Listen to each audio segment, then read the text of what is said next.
Hey guys, I'm super excited that you've joined me tonight. I am here with Aaron Brown, who is a really successful realtor in San Antonio, Texas.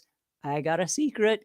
He's also my younger brother. I believe, and I may be wrong, but I think he's 13 years younger than I am. But anyway, I've been in the house cleaning industry since 1991. He has been in the real estate industry for about 14 years. Now, who knew that realtors and house cleaners would come together? Well, I guess everybody, right? There are move in, move out cleans, and the realtors call the house cleaners, and the house cleaners are like following realtors around, and they're like, "Hey, do you have any move out business I can have?" And it's really kind of a lot of fun when they get together and they talk. Well, I have a true confession because a few weeks ago I made a YouTube show and I said, as a way of getting business, my favorite way was not with realtors because it's not just the realtor that you have to please, but it's also the home buyer. And so I made this offhanded comment and I had a bunch of realtors go, "Hey, wait a second. We like working with house cleaners." And truth be known, house cleaners also like working with realtors, but we got to get our heads on straight so that we know how do we please the realtor and the customer, right? And so in the process of that, this is a new year and everybody has oh, let's put our act together and let's get happy and let's have some positive energy. And I said, "Wait a second. I have an untapped resource right at my fingertips. I've got my brother who's been in the real estate industry for 14 years. Wouldn't it be awesome if we had a conversation with him and we got our questions answered?" And so we decided together between the two of us that we would come together and we would have this little podcast. Now, this is kind of a practice tonight because I don't know if you guys actually want this podcast or if this is something that I'm making up just because I want to spend more time with my brother. Who knows?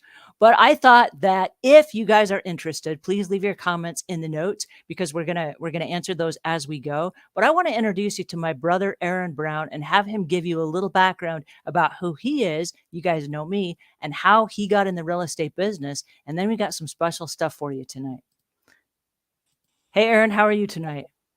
Fantastic. Thank you so much for having me on your show.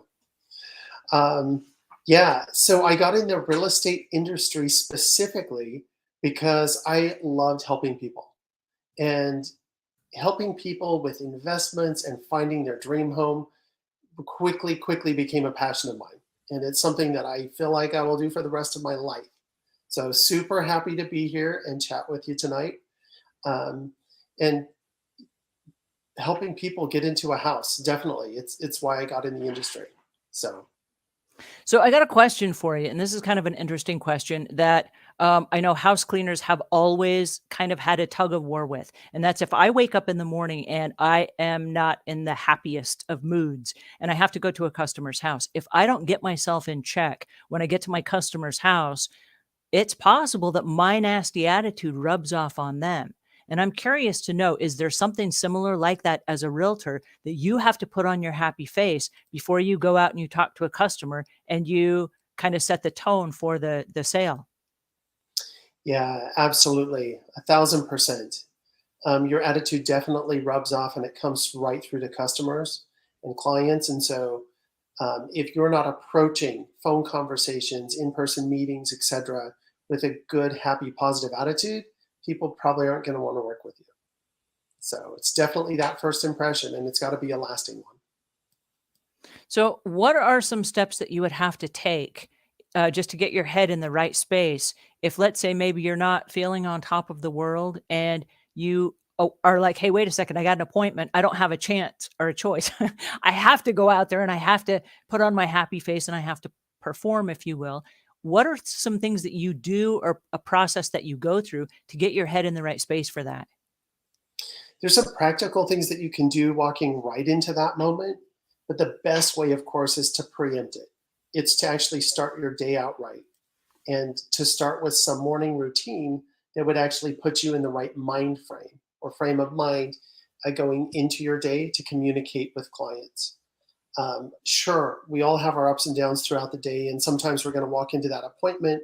We just got off the phone, and maybe a deal just fell through or something happened. We've got to go in and meet that next client with a happy face. Um, so definitely, there's some practical things I think we could do, but definitely starts out with how your day starts. for sure, at least for me. I know that's true for me as well. And one of the things that I've done as a house cleaner for the last 30 years, and it's kind of become my time of the day. And I get up really early in the morning, but the first hour of the day is my own. I don't give it to any clients. I don't give it to any customers. I don't do any email. I don't do any social media. That's just kind of my time. And it's my meditation and my exercise time. And it's the time where I'm working through things in my own head, and I'm going through my meditations and my prayers and stuff like that, so that I can be in the right space for everybody that I have to work with. And I'm in a unique situation where it's not just my customers, but I also have employees. And it's been my responsibility over the years. And this is not a chore, but it's my responsibility to kind of like be the cheerleader for them. And I know that it's hard for me to be a cheerleader if I'm not cheering in my own head first. And so, in order just to make sure that I'm in the right headspace, I make sure that I do that for myself so that I can be better for my team. Does that make sense? Absolutely. I would say that's the holy grail of entrepreneurship, for sure, is that first hour of the day. That's going to set the preamble for the rest of the day. So I couldn't agree with you more. Well, I'm really super excited that you've decided to do this with me. This is really fun, and I have put together a couple of affirmations, and these are positive affirmations that, at first glance, it's going to seem like, oh wow, that's really egotistical that you would think something like that, right? And the reason that I have put them together is because I believe that if we have something to focus on, whether it is accurate yet or not, and I say yet because even though we may not be in a situation where this is true for us yet, I know that the more I focus on something, the more real it becomes to me. So in this particular situation, it says, I'm in control of my thoughts and my emotions. And I know that this is not always the case. I don't always feel in control. Sometimes I feel totally out of control. And so when I look at this, I just say to myself, wait a second, I do have a choice. I do. I am in control. I choose to be in control. And so this is kind of an opening for me where I say, am I going to let the world control my thoughts, or am I going to decide to control them on my own? What's your take? I would say definitely we have to be on the effect end of our emotions. Um, and so look, if you want to be in control of your thoughts and emotions, um, you you've really got to start the day by not carrying your past day into today. Mm. Because if you carry that past stuff in, it's going to be really hard to control your emotions when you're still worried about that client from yesterday, right? When you're still worried about those things that are frustrating. And do you have a way to get rid of that yesterday's client if that's still on the front of your mind? Yeah, so there's a little technique that I use, and the technique that I use is I call it defragmenting the mind. And what I do is I just run through my day backwards, and I Mm. do this usually the night before, when I go to bed or right as I wake up. And what I do is I just run through my day, anything that happened throughout my day that was positive, I just put in a little category in my mind of things that I want to save forever and tag that with a positive emotion. And then the things that weren't so positive that run in with a client, something might have happened, a deal might have fallen through. I have a little prayer that I say, and then I just let that go. And the little prayer that I say is just simply, I love you, I forgive you. Um, and then I end that with, I love you, and my angel blesses your angel. And then I can just let that go. And I'm not carrying those emotions into the next business meeting, into the next hour, next 2 hours of the day. And so really for me to stay in control of my thoughts and emotions, it's coming from that place where I'm not going to carry that last conversation into this one unless it was positive. I try to build a positive neurological train of good things going on in my life to carry that positive thoughts and emotions throughout the day.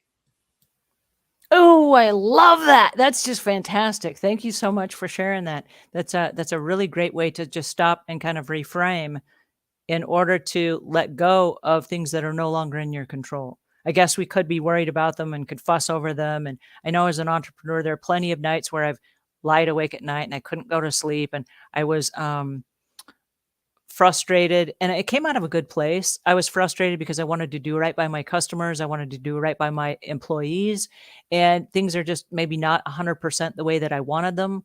And instead of letting it go before I went to sleep, I took it to sleep with me.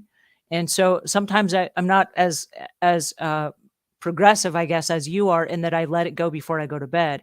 But I have found myself getting up in the middle of the night and going in the other room and putting on a set of headphones and listening to a hypnosis tape that is in the same vein of I release this and I'm in a happy place and it's okay. And the world is not falling in on me and I'm going to survive this. I'm going to make it out okay.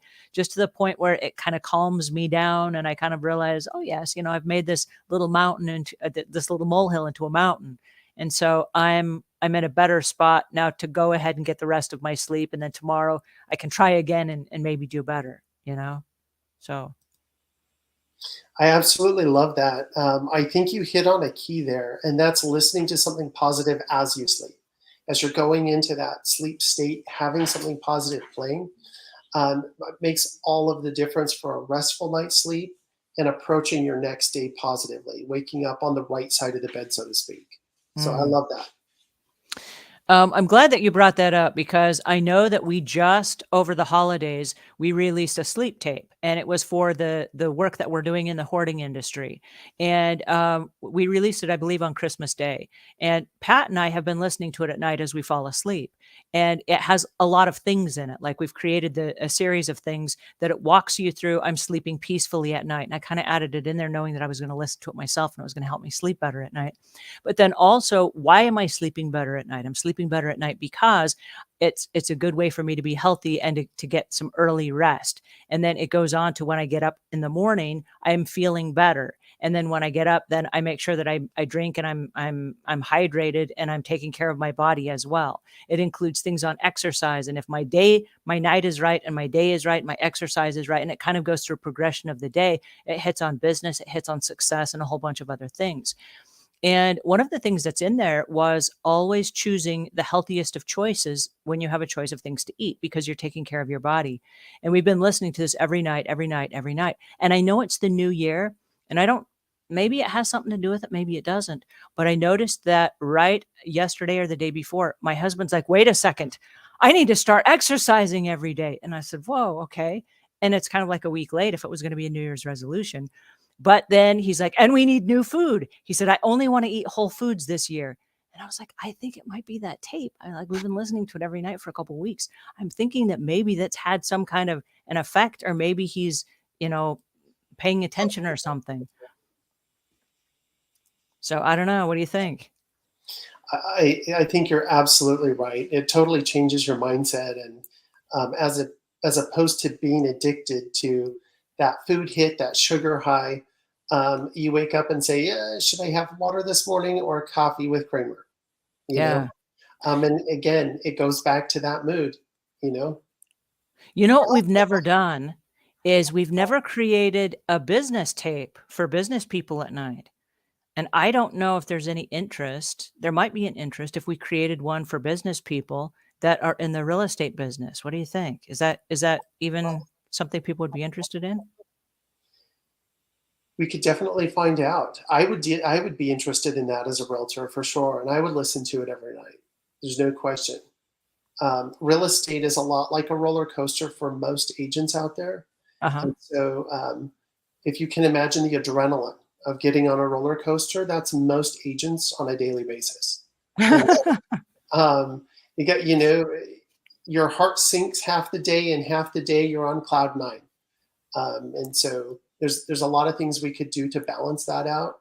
And my personal opinion is, as a realtor, to try to keep that as uneventful as possible. You're trying to keep that roller coaster as flat as you possibly can, if you want to have a really good quality of life.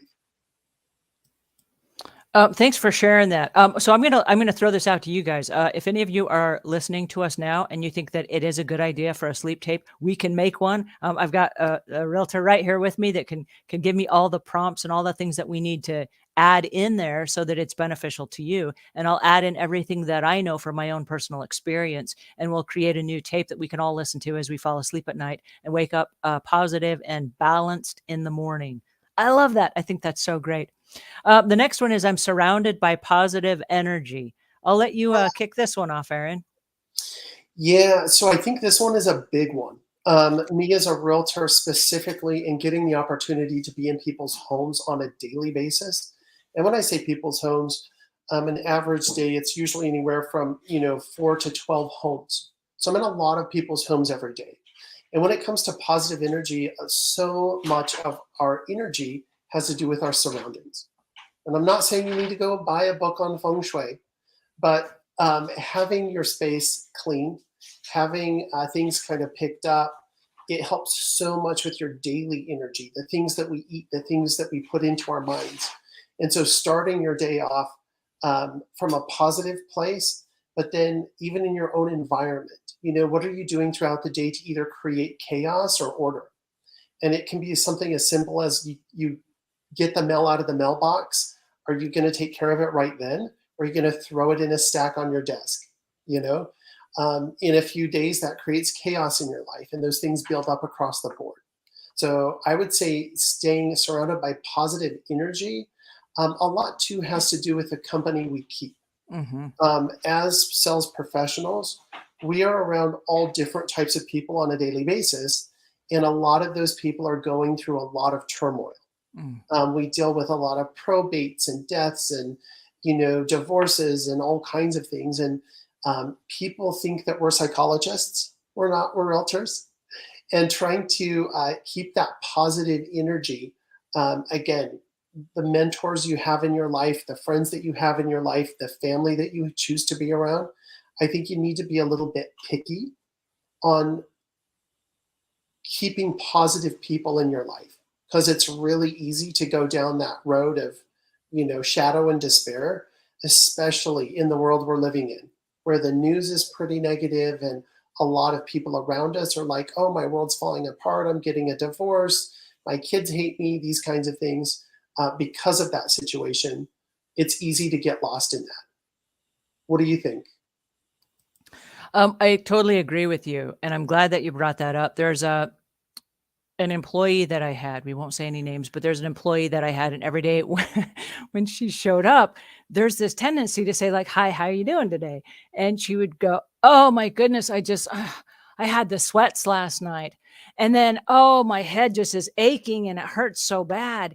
And, "Oh, the kids cried all night and this and that and whatever, da, da, da, da, da, da, da, da." And every time that we would try to have a conversation, there was just this doom and gloom, and it was just like this cloud. And so we started this thing in our office, and it was a little bit woo woo at first, if you will. But they showed up to work one day, and there's a table full of people. And I said, "Hey guys, new rules." I said, "In this office, I'm going to ask you in the morning, how are you doing today?" And there's only one right answer. And they said, "Okay." I said, "Here's the answer: I'm beautiful, I'm talented, and I'm wicked smart." And they were all looking at each other like, "Oh dear, she's lost it now." So, I would ask them every day, "How you doing?" And I got this. I don't know if you can see this. I'll make myself big here on the screen, so you can see this. I have this little happy bell, and when I ring it, it's just a happy bell. So I ask everybody, "How you doing?" And they say, "I'm beautiful, I'm talented, and I'm wicked smart." And I hit the bell. I'm like, "Yes, I knew it. I knew it. I just knew it that this is who I'd hired," right? And it was kind of fun because having them say it out loud, at first, everyone is kind of like giggling and they're kind of like, "Oh, it's so stupid. I can't believe she's making us do this." But then it got to the point where, as you're getting ready in the day, you're saying to yourself, "Man, I'm beautiful, I'm talented, and I'm wicked smart." And you know, what is the worst thing that happens if you got up every day and you said that to yourself? I mean, is that so crazy? You don't have to say it in a room full of people, and we actually do say it in a room full of people. But if you were only to say that to yourself, what happens? And, we tell ourselves bad things about ourselves over and over again, like, yeah, well, I'm never gonna be able to afford that. Or, well, I wish I had that. We say these really guilty, weird, sad things to ourselves over and over again. Why is that okay? Why is that okay? But it's not okay to say, I'm beautiful, I'm talented, and I'm wicked smart. And so I said, "Well, let's do it." And so now we've been doing it for probably 3 or 4 months now. And I mean, people just walk in the door and they are just shouting, "I am beautiful, I'm talented, and I'm wicked smart." And they've started adding other things on there like, "And I'm joyful." And I'm like, "Yes." And we just hit the bell and away we go. It's just this big this big moment of ta-da. I absolutely love that. That's phenomenal. And what a fun way to start out any meeting or any get together. It Yeah, definitely sets you off on the right foot. I love that.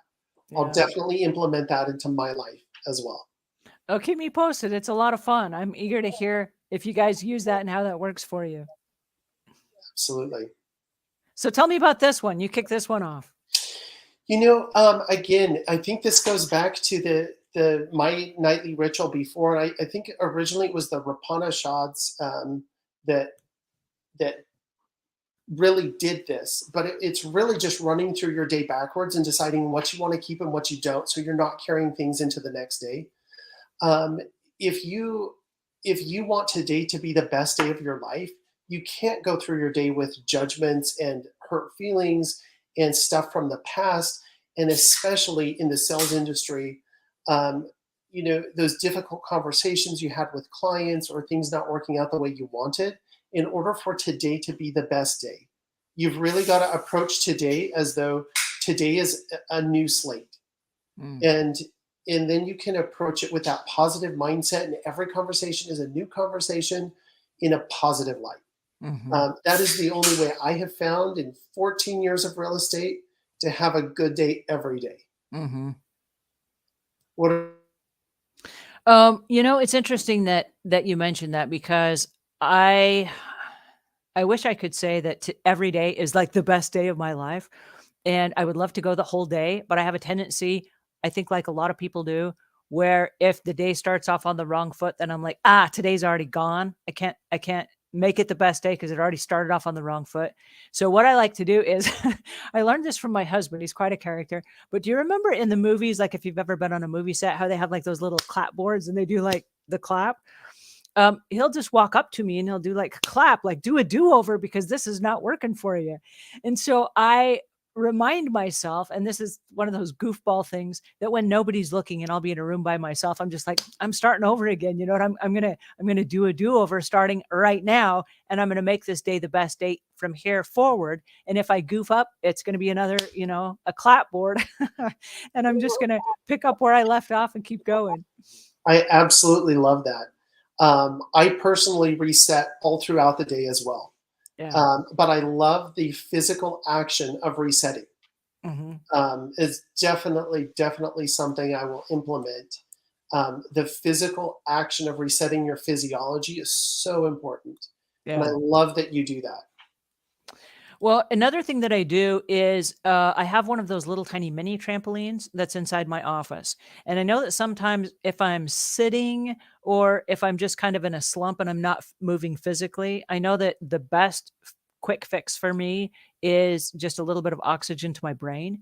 And so there are times that I've literally told somebody, let me get back to you in 5 minutes. And I'll just go jump on the trampoline for a couple of minutes just to get my body moving again, get kick my lymphatic system into gear, get a little bit of oxygen through my blood and my brain. And then I'm like, ha, okay, all right, I'm back. I'm ready to rock and roll again. And I have to do that a couple of times. I mean, I'll do it 3, 4, 5 times a day. Just if I start feeling like I'm not quite on top of my A game. I absolutely love that. I think it's so important, and we definitely have to remember to do that all throughout the day so that we don't carry that negative thing into the next meeting, Yeah. next Well, get. I learned it from a business partner of mine. And this is not having the best day, but like keeping your attitude in check. Um, if there was ever a cross moment where you just feel like you kind of want to like spout out at someone, he would say, take a block. And this was kind of like a military directive, meaning go out and walk around the block. And it was a brisk pace walk that to get out there and to come back, it only took a couple minutes. But by the time I came back, then again, I was in reset mode. I had reset everything, and I was ready to, kind of come back and be myself again. On that same note, there was a little secret that we learned as salespeople, and that is to over oxygenate the lungs to Mm. get that euphoric high if you can't leave your desk. And this actually came out of a meeting of ISAs, so inside salespeople, where you're sitting and making calls for 6 or 7 hours at a time. And the idea is you take the biggest deep breath that you can, and you hold it for a few seconds, and then you breathe in again on top of that, and then you try to go for a third one. This is all before you've breathed out, and it over oxygenates the lungs. And actually, you don't actually have to breathe as long as you've got that oxygen in your lungs, and it kind of permeates through your lungs, and it gives you that kind of euphoric reset high of just getting more oxygen into the blood, into your brain. And so if you do that a couple of times, it'll help you reset quickly, and you feel really, really good, and you can't help but like smile and laugh, and you're ready to go into the next meeting or phone call by just simply taking a couple of deep breaths and holding that breath in for a minute and then breathing in on top of that. So something fun as well you can implement into your life. That's awesome. Thanks so much for sharing that with us. I think any little tip and trick helps. And I love where this is headed so far. I mean, I've already learned a couple of things here, and I'm taking some notes. And we've got several people here. My song, Mary. It's so good to see you guys. Thanks for joining us here. We have Joe and Premier Investments. Premier Investments asked a great question. He said, "What are some upgrades or materials you two recommend that would make areas easy to clean and maintain and increase, or at least not decrease, property value?" Um, Let me say that again. What are some upgrades or materials you two recommend that would make areas easy to clean and maintain or increase, not decrease, property value? Why don't you jump in and tell us what you think here, and then I have something that I would like to add. If I understand the question correctly, it's what are those things in a property that would increase the most value, or at least somebody walking in the most perceived value? And that's super easy. The first one is your front porch and front door. It's the first thing people see when they get to your home, and they're usually standing there for a moment before either someone comes to the door or before your agent opens the door. Mm. And so, standing on a front porch, they're looking around, they're looking at the light fixture, the cobwebs, the front door, they're looking at what it looks like from the road, standing at the front door out towards the road, etc. So, that initial front porch area is key. And then definitely your kitchen and master bedroom. Across the board in real estate, that kitchen living room area is going to be where people spend the majority of their time. And so if you're going to do any upgrade to a house, start there. And when it comes to cleaning, kind of say you would be the one to talk about that. But as far as having things clean and put away, that living room kitchen area, it's immediately where people are going to go and congregate. It's also where the discussions are going to happen about the home and if this is the right home. And so I would say those two absolutely, and then the master bath and bed. Those are excellent suggestions. Thank you for sharing that. As far as the cleaning goes, one thing that I would like to add is inside the showers, because showers have a tendency, either people don't turn on the ventilation fans, or they don't open the windows, or there's not enough ventilation in there, and it's easy to collect mold. The mold in the shower can be removed easily, but if the mold for any reason gets on the ceiling or the walls, drop what you're doing and call a mitigator to get out there immediately and have them do a moisture test in your attic and your crawl space and throughout your house to make sure that there's not mold climbing on the backs of your walls. Because the question is, and not decrease the property value. The mold will decrease the property value quicker than anything else. And then it becomes a liability, and it becomes a really big expense because they've got to bring in ice blasters. It's literally like dry ice, where they come in and they have to blast the the mold away and then reset everything and reseal it. So it's very expensive when it happens, and that will damage the property value of your home. I mean, it will just tank it. So if for any reason you see any mold at all and it's not in the showers, it can be cleaned and that's not a problem. But if you see it on the walls or ceilings, red alert. Call somebody immediately, because if you file a home insurance claim within the first 14 days, they'll honor it. But if you let it go and you're like, I need to get around to that, and you don't, if you let it go, it's considered neglect and the insurance company will not cover it. So I just wanted to throw that out. I know that's not as fancy as what Aaron was saying about pick up things and make it look beautiful.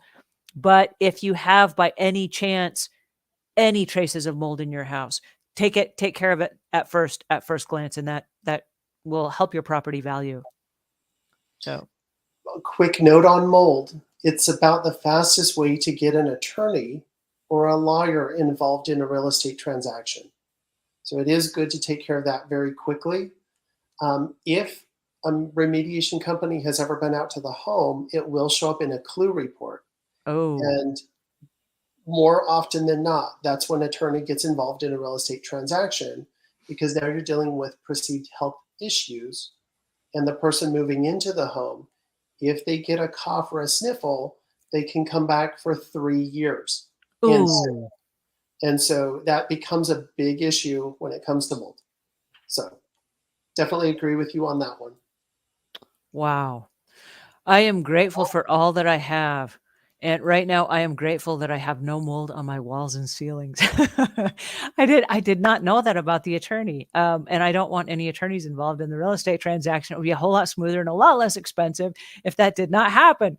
But I am grateful, and I'm grateful for all that I have, because as I look around, I've been really, really blessed in my life. And I remember a time growing up where we're from a family of 19 kids. And I think Aaron is 13 years younger than I am. So he's my baby brother. But we grew up in a home where we never lacked for food. We never lacked for love. We never lacked for a home or shelter over us or whatever. And I've always been really blessed. And I was talking to my husband the other night. I said, is there something wrong with me? Because I never lived in a home where I had to suffer, right? I was always kind of like, not on easy peasy street. I mean, there were times that we were resourceful and we tried to stretch a dollar, and I mean, we were a middle class family, but we did our best to make ends meet, if you will. And I think anytime you have a home of 19 kids, I think that's the case, right? So it's not, we weren't sent to fancy schools or any of those things, but I've always been blessed. I always felt like, oh, wow, I've got the world at my fingertips. And I don't know if it's just that perpetuates itself. I've been grateful, and therefore more of the same just keeps finding me, or how that works. But I really am grateful for all that I have. How about you, Aaron? Yeah, specifically when it comes to being grateful. Um, so much of being an entrepreneur is usually directly tied to our sales. And the reason is because we dedicate so much of our life to the sales process that when something goes awry, we take it really personal. Mm, We take it as a personal attack, and that our life has now fallen apart because we've spent all of this time, effort, and resource on this particular thing.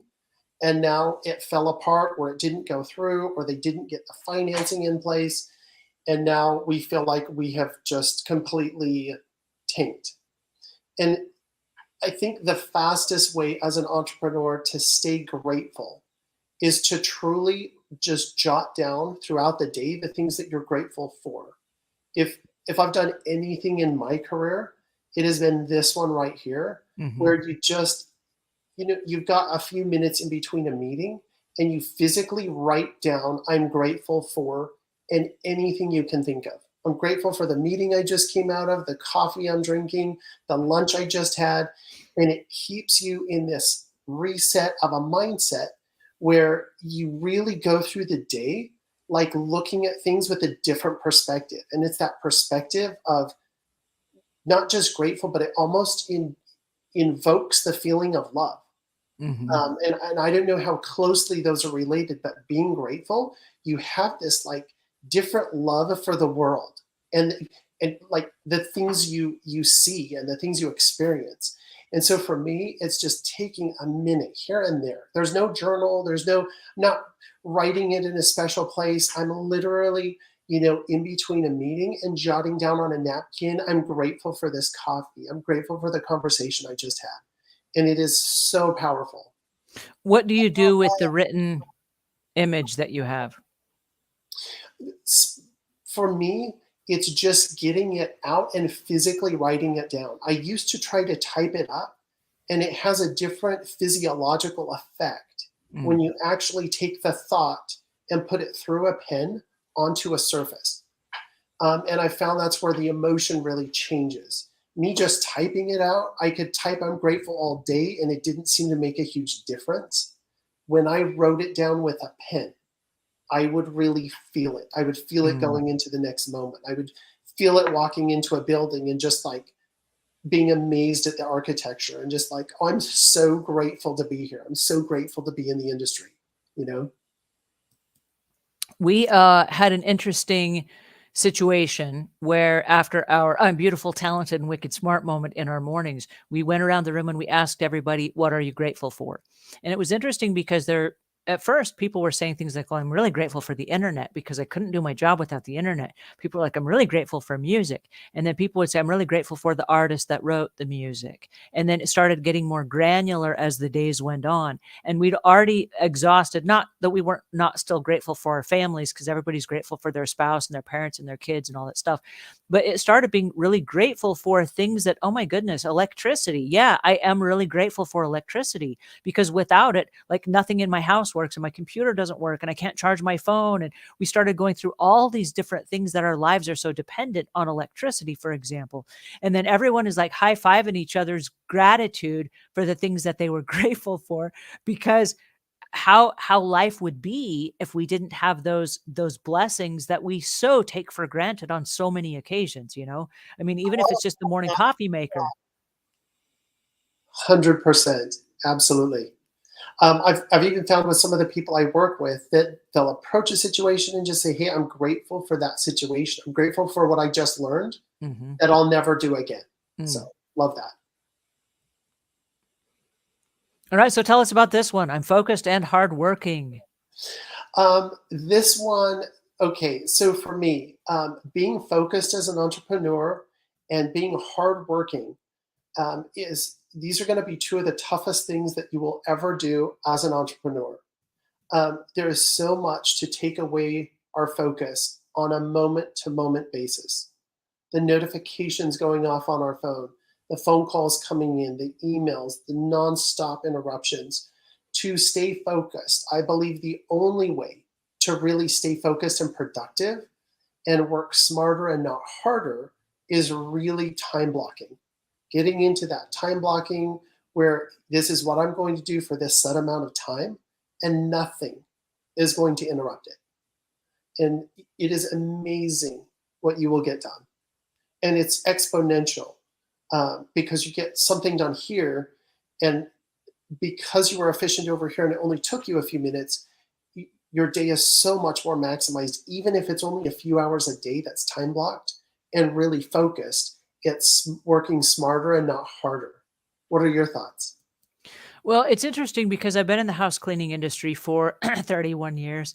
And one of the things that I've noticed, because I've often worked inside my own neighborhood, and while I'm in my uniform, and this is my uniform, my blue shirt, my hair pulled back in a bun, this is my house cleaning uniform. And all of my neighbors have come to know that when I'm in my uniform, I'm working because I've worked in my own neighborhood. But if I'm out in my yard and I'm cutting my roses and my hair is down or I've got a ball hat on or something, come on over. You're my neighbor. Come over and chit chat.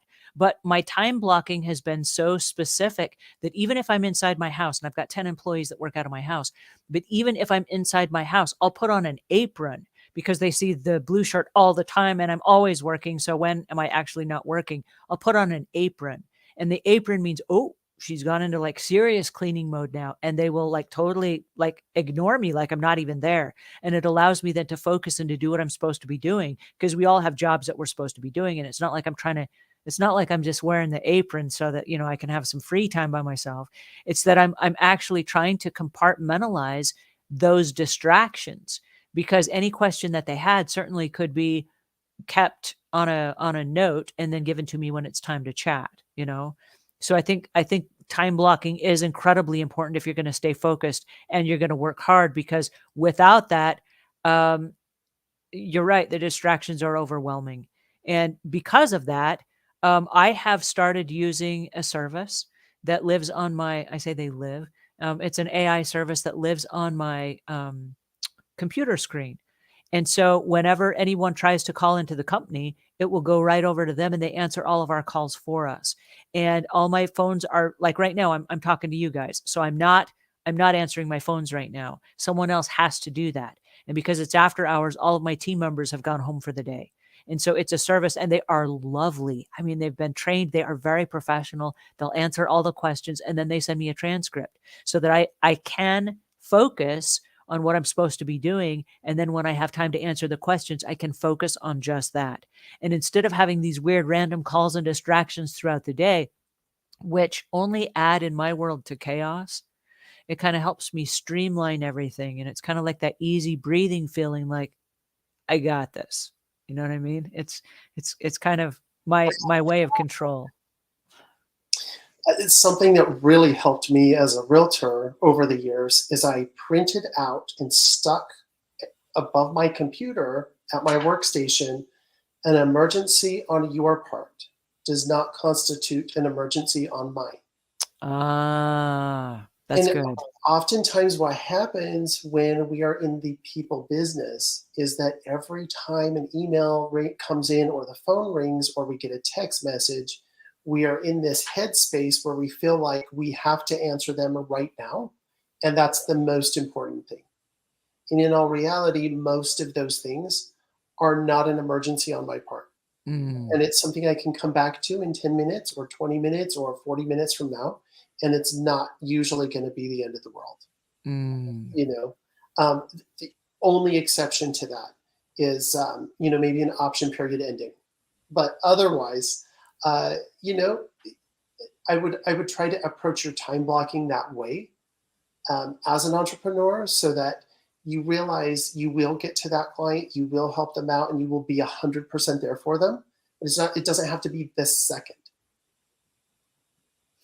I love that you said that. And that is takes us to our next idea, which is I believe in myself. And when you give yourself permission to time block and to make yourself aware that other people's emergencies are not yours, it gives you a chance to really focus on what am I doing today? Why am I doing it? What is my purpose here? And am I the right person for the job? And by framing your ideas at the top of the day and saying, I got this. I got this. I can't tell you how many times um, I think it's human. We go out to speak to a customer, we go out to bid a job in the home cleaning business, it's a walkthrough. And I know in the real estate industry, we have open houses and things like that. But I know that there are times I might have felt a little inadequate, either the wrong personality type or the wrong energy coming at me from the person that needs my help. And I just have to stop and say, and yet here I am. Right? Somehow, amongst all of this, here I am. I'm in this situation, whether they chose it or I chose it, or however we got here. Here we are both in this exact same moment. I got to figure out a way to make this work. And I remember telling myself, it's kind of like my own little personal pep talk. I'm like, I got this. I got this. I'm gonna believe in myself. I got this. You know? In our industry, we call it putting on your big boy pants. Mm, Um, the idea and the psychology here is you've got to take care of yourself first so that you can help others. mm, And a lot of us were raised to believe that we needed to take care of the people around us and our clients before we take care of ourselves. And so the way most of us have been trained is we will do more for other people than we will ever do for ourselves. And as a result of that, we don't really give the most to people because we don't have the most to give. And so I would say for myself to really believe in myself, it's taking care of myself first and foremost so that I can be 100% there for my client instead of showing up with a tank that's empty, you know, and running mhm, on fumes going, here, let me try to help you plow through this life situation you're dealing with. Um, And so for me, it's all about, you've got to take that time first and foremost to make sure that you're in the right space so that you can give more to others. Oh, I love that. That's so empowering. Thanks for sharing that.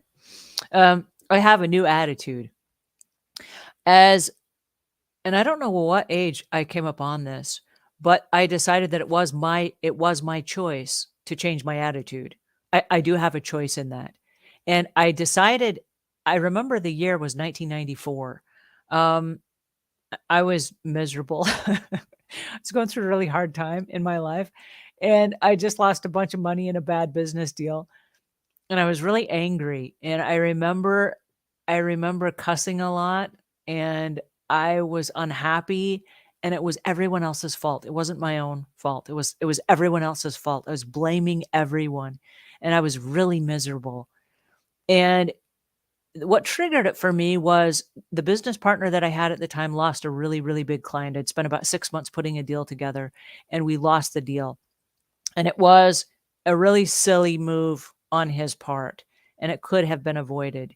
And it lost about 6 months of my life, and I was so mad, and I was young, I was naive, I was angry, and I hauled off and I smacked him as hard as I could across the face, and I'd never been violent before. I mean, ever. And then I took off running because I was like, "Oh no, what happens next? Is he coming after me?" And he didn't. But I realized when I went out for my, take a block, I went out for my walk and I was like, "What just happened?" It's like I just smacked somebody. How demeaning is that? That's really shameful. Like, don't ever do that again. And I said to myself, "Well, what would have to happen for me not to ever do that again?"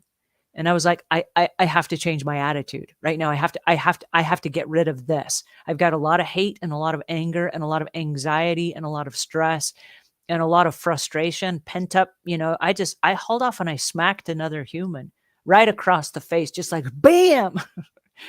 And I I decided, the year was 1994. I decided I'm going to go for 1 year and I'm not going to get mad. Can I do that? Like, is that even possible? Is that even emotionally possible? What would that look like? And it was really an interesting year for me because I found myself just, my blood would turn red and cold and I just, yeah. And I started wearing a heart monitor because it had an audible sound if you get past your zone. And so I set it so that every time I would start to get like my heart would start pounding and I start getting really mad. What would happen was it would set off that trigger and I would hear this alarm. And in the process of the alarm going off, it was an audible sound. And I was like, I'm overreacting. That's it. I'm overreacting. And if I'm going to have a new attitude, what does this look like? And I kind of did this thing like, and I don't really know if there's any special magic behind that or whatever, but it was just kind of this visible and audible and like breathing thing that was like, just calm down, take it easy. And it was interesting because I went for about 9 months without just blowing a gasket. And what I found, and this is the most interesting thing of it all, I took on a new attitude.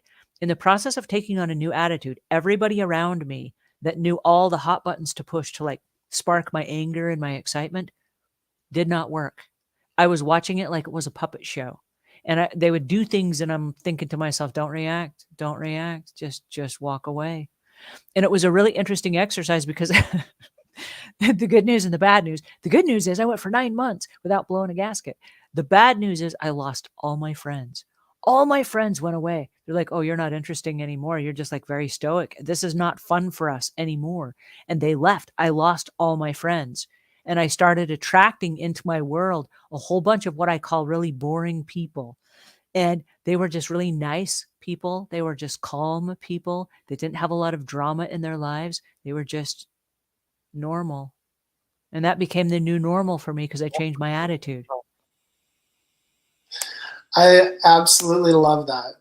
And that's a fun way to change your attitude. I'm glad that you figured out a way not to blow up at people. In sales specifically, when we're in a people business, it's really hard not to take things personally when things don't go the way you're thinking. Like you said, those deals that you've been working on for weeks, months, years, when they implode, it's really hard not to get upset. I think it was Andrew Huberman that talks about how when we go through a trauma like that, it's stored in our emotional field. Mhm. And unless we find a release for that, it will slowly fester until we explode or snap at some point. And it usually, when we snap or explode, it's usually not at the person or the root of what created the problem. Mhm. It was somebody said something and it set you off, and now you're upset at someone that had nothing to do with it. So in our sales career, what we've done is implemented what we call the 3-minute rule.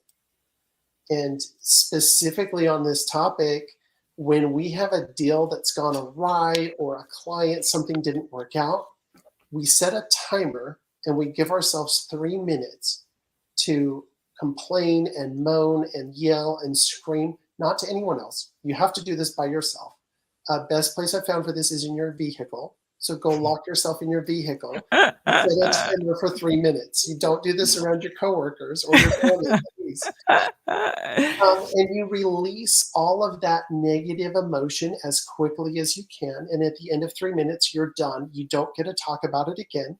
You don't get to vomit it onto your spouse. You don't get to vomit it onto your business partners or colleagues. You've already released it, and it's next. You're on to the next one. So that's what I would say that has helped more than anything, helping release that and just let it go and move on to the next, happy phase of your life. It's interesting that you bring that up because Pat and I have a rule that our home is a safe place. And so when we are at home, we don't fight, no drama is allowed and whatever. But there are times as a married couple that somebody wants to spark some excitement or something, and it kind of looks like, meow. So we have this rule that we walk and talk.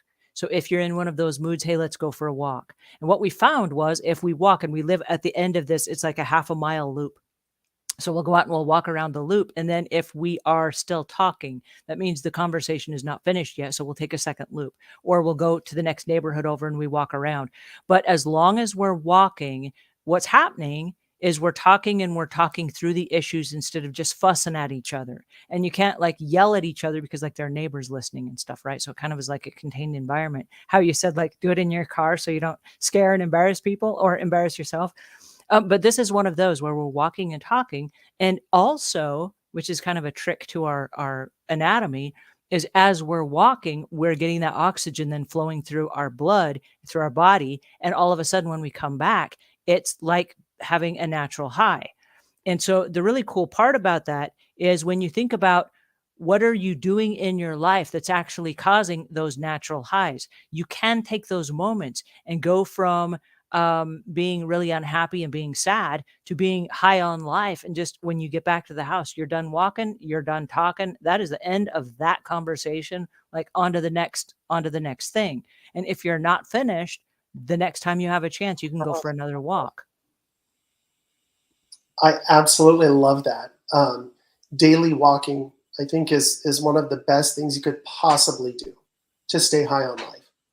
That oxygenating your blood and doing it with your loved ones, I don't think there's anything that compares to that. We regularly go to the park to just walk with the dogs and just go walk.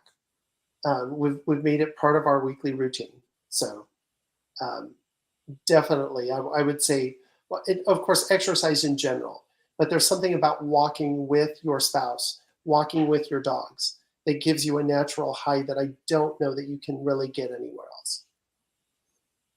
else. Thanks for bringing that up. I think that's really important that we do walk and that we do have some kind of physical movement. I know that the whole lymphatic system, which supports your immune system, it has no motor. It's not like your heart where it pumps by its own self. It requires movement and momentum in order to keep going. And so if we feel like we're starting to get sluggish and our bodies are starting to break down, one of the quickest, fastest ways in our home, we say movement begets movement. And so it's just like you're having a bad day, just get outside, get out and get moving and get that system running again, because it's kind of like pulling the start on the lawnmower and it doesn't quite start and it doesn't quite start and you keep pulling it and it just kind of putters and putters. If you're having a day like that, yeah, we're like, get out and get going and make this day count. This is all you got. We don't know about tomorrow. Yesterday is gone. We don't know about tomorrow. All we have is today. I want to stop for just a second, and I want to say hi to Eunice and Crazy Bird. We've got some fun things that have just popped up here. Let's see if I can do this so we can see it. Those first group of people, they really were not your friends. That's really good that you recognize you had major issues and that you did something about it. Yeah, I'm embarrassed. I'm embarrassed about that. And that was 1994. And I will tell you this. I had at one point along the way, I had a withdrawal. And I think our emotions go through what Aaron was saying. You have a memory that you go through, and your memories are etched inside your mind. And I woke up one day and I wanted to start a fight with someone, and there was no one to fight with. I just had this feeling of like, I should pick a fight with someone. And I know that's not healthy. And I said, if I was going to do that, how would I get that emotional high of like having a fight or just the world exploding or blowing up on me or whatever? And I remember the movie Independence Day had just come out. And I said, wait a second, I could go to the movie. And I never go to the movies. Like I never go to the movies. And I was like, what if I went down to the theater and I watched this like doom and gloom movie where the whole world explodes? So I did. I went down, and at the time, I shouldn't say this, but like movie tickets were $5. And that was a lot of money for me. So I spent $5 on a movie ticket, and I went in and I sat there and I just watched the world explode. There was fire, there was brimstone, there was all kinds of stuff. And then I got the high that I was looking for. I was like, woohoo! Then I got up and I walked out of the movie theater. My $5 was gone, but all of my relationships were still intact. And I was like, oh, wait a second. I am on to something now. And that is when I found my love for the movies. I can just go ahead and I can get a movie fix, and I don't actually need to beat the world up or ruin any of my closest relationships. Love that. I love myself unconditionally. Tell us about this one, Aaron. I think this is going to be the toughest one for anyone out there in any walk of life. And a lot of this has to do with your own internal dialogue. And not necessarily because of the way you grew up, but our internal dialogues are naturally negative. We naturally talk down to ourselves. And to love yourself unconditionally, you've really got to get into that new mindset of, something that's positive and communicating positivity to yourself.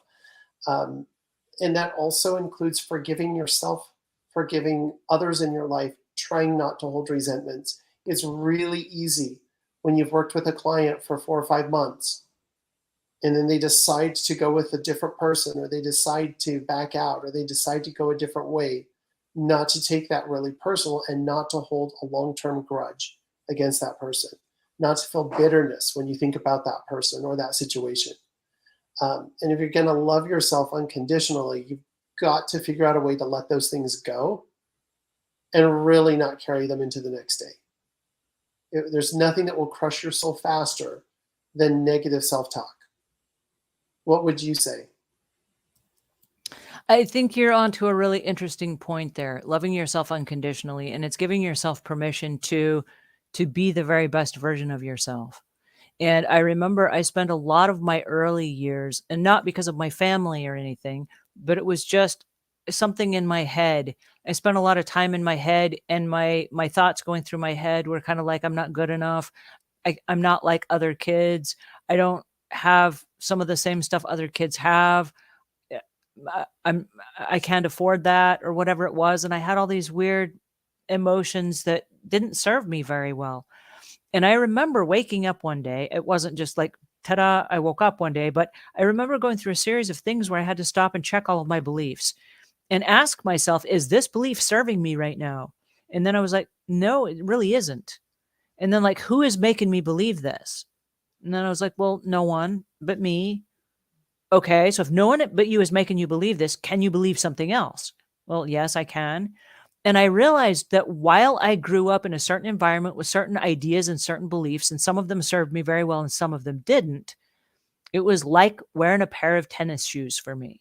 And the tennis shoes were really comfortable for a period for a period of time. They had the support that I needed. They carried me for a long distance. And then at some point they started breaking down on the soles and I got holes in them. It didn't negate the fact that it was a really good support system for a while, but then it kind of crumbled and fell apart, either as I matured or as the world changed or as I saw the world differently. And I realized, wait a second, me hanging on to these old beliefs is like wearing a pair of old worn out shoes. I'm going to give myself permission to take off the old worn out shoes, get a new pair. This is metaphorically speaking, and get a pair that's supportive, that has new arch support, that's going to carry me for the next several races that I run in life, right? I believe in myself enough that I'm going to do that.